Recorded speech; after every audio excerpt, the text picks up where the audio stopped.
ভারতের পশ্চিমবঙ্গের রাজধানী কলকাতার নিউ মার্কেট এলাকায় একটি হোটেলে ভয়াবহ অগ্নিকাণ্ডে অন্তত ৯ জন নিহত হয়েছেন।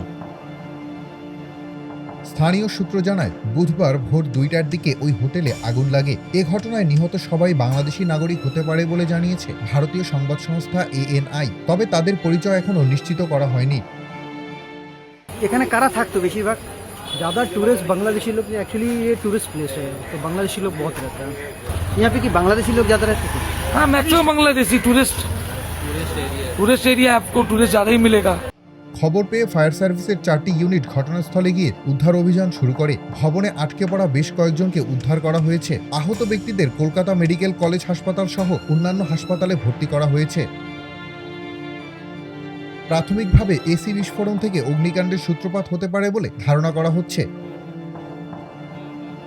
পুলিশ, ফায়ার সার্ভিস ও স্থানীয় বাসিন্দারা জানিয়েছেন, হতাহত ব্যক্তিরা মির্জা গালিব স্ট্রিটে অবস্থিত শিখা ইন হোটেলের আবাসিক অতিথি ছিলেন। তারা সবাই বাংলাদেশের নাগরিক। চিকিৎসার জন্য তারা কলকাতায় এসেছিলেন। তবে এ বিষয়ে এখনো বিস্তারিত কোনো তথ্য পাওয়া যায়নি।